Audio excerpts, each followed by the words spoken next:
ఈరోజు కూడా వారి యొక్క ఆలోచనలు కొనసాగించే విధంగా వారు ఏ రైతాంగం కోసం పరితపించిండ్రో, వారు ఏ రైతాంగం వ్యవసాయాన్ని దండగా కాదు వ్యవసాయాన్ని ఒక పండగలా జరుపుకోవాలని ఆలోచన చేసిండ్రో ఆ ఆలోచనల కొనసాగింపుగానే ఈనాడు doctor YS Rajasekhara Reddy memorial award 2025 వ్యవసాయ రంగంలో ముఖ్యంగా సేంద్రియ వ్యవసాయంలో విశిష్ట సేవలను అందించిన ఈరోజు సుభాష్ పాలేకర్ గారిని, శ్రీమతి సుధా గారిని, నాగేశ్వరరావు గారిని సన్మానించడం ద్వారా రాజశేఖర రెడ్డి గారి యొక్క ఆలోచనను ఆచరణలో కొనసాగించాలని వారు చేస్తున్న ప్రయత్నం ఈరోజు ఈ కార్యక్రమంలో మనందరం కూడా పాల్గొనడం జరిగింది. మిత్రులారా, గతంలో లేదు కానీ నేను ముఖ్యమంత్రిగా బాధ్యతలు చేపట్టిన తర్వాత వారానికి ఒకరో ఇద్దరో కలుస్తూ ఉంటారు. నాకు రాజకీయ అంశాలు ప్రస్తావించిన తర్వాత కాస్త మనం చనువుగా మాట్లాడంగానే నేను నీకు డాక్టర్ కేవీపీ రామచంద్రరావు గారిని అయిపోతానని చెప్తూ ఉంటారు. అంటే అని నేను అడిగితే ఇక నువ్వేం పని చేయాల్సిన పని లేదు, అన్నీ నేనే చూసుకుంటా అని అంటే నేను నవ్వి చెప్తా. షర్మిల గారిని వేదిక మీదకి రావాల్సిందిగా నేనే స్వాగతిస్తున్నా. నా కూర్చుందమ్మా, కూర్చోవచ్చు, రండి. అంటే నేను అడిగినప్పుడు ఇక నువ్వేం పని చేయాల్సిన పని లేదు, నేను అన్నీ చూసుకుంటా అని నేను నవ్వి చెప్తా ఉంటాను. ఈ తరానికి ఒకే రాజశేఖర రెడ్డి, ఒకే కేవీపీ రామచంద్రరావు ఉంటారు, ఇంకా ప్రత్యామ్నాయం ఎవరు ఉండరు అని.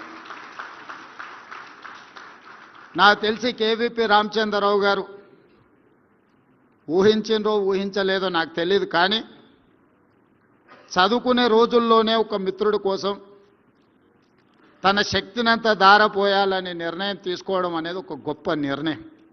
ఆ రోజు ఎవరికీ తెలియదు రాజశేఖర రెడ్డి గారు ₹1 డాక్టర్గా ఉంటారని, పేదలకు సేవలు అందించాలని రాజారెడ్డి గారు భావించి ఉండవచ్చు. వారితో పాటే చదువుకున్న కేవీపీ రామచంద్రరావు గారు కూడా జీవితంలో ఏదో ఒకటి కావాలనే డాక్టర్గా చేరుంటారు కదా. కానీ వారు రాజశేఖర రెడ్డి ఏదైనా అది నేనైనట్టుగానే భావించి ఆ రోజు నుంచి మొదటిసారి శాసనసభ్యుడిగా ఎన్నికైన వైఎస్ రాజశేఖర రెడ్డి గారు మొదటిసారి మంత్రిగా కూడా బాధ్యతలు చేపట్టిండ్రు.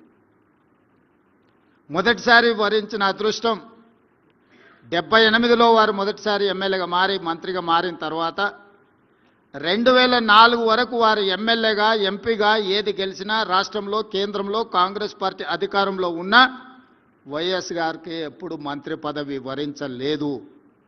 ఎన్నో కష్టాలను, ఒడిదుడుకులను సొంత పార్టీలో, సొంత ప్రభుత్వంలో ఎదుర్కొన్న ఆ కష్టాలలో కేవీపీ రామచంద్రరావు గారు వైఎస్ఆర్ గారిని వదిలిపోలే, తోడుగా నిటారుగా నిలబడ్డాడు. రాజశేఖర రెడ్డి గారి చాలా సమస్యల్ని తానే తీసుకొని జరిగిన తప్పిదాలకు తన ఖాతాలో రాసుకొని మంచి పనులు జరిగితే అది డాక్టర్ గారు చేసిండ్రు, మీకు సహాయం అందించిండ్రు అని చెబుతూ 2004 ముఖ్యమంత్రి అయిన తర్వాతనే వైఎస్ఆర్ గారికి డాక్టర్ కేవీపీ రామచంద్రరావు అనే అత్యంత సన్నిహిత మిత్రుడు ఉన్నాడని సమాజానికి అంతా తెలిసింది. కాబట్టి ఈనాడు మాకు చాలామంది కలుస్తూ కేవీపీ కావాలనుకునే వాళ్ళందరికీ వేదిక మీద నుంచి నా సూచన ఒకటే, మీరు ఎప్పటికీ కేవీపీలు కాలేరు, అట్లాంటి ఆలోచనలు కూడా చేయబాకండి. ఒక కేవీపీ కావాలంటే సర్వం త్యాగం చేయగలిగిన త్యాగ గుణం ఉండాలి, అన్ని సమస్యల్ని ఎదుర్కొని నిలబడగలిగిన శక్తి ఉండాలి. అవి ఈ రోజుల్లో ఉన్నట్టుగా నాకైతే ఎవరు కనిపించలే. మొదటి వారం లోపలికి రానిస్తే రెండో వారంలో మనం కాసేపు అలా జరిగి ఇలా పోతే ఆ కుర్చీల్లో కూర్చొని నేను నడుపుతాలే అనే వాళ్ళు ఉన్నారు. ఎందుకంటే నేను అనుభవంతో ఇవన్నీ చెప్తున్నా.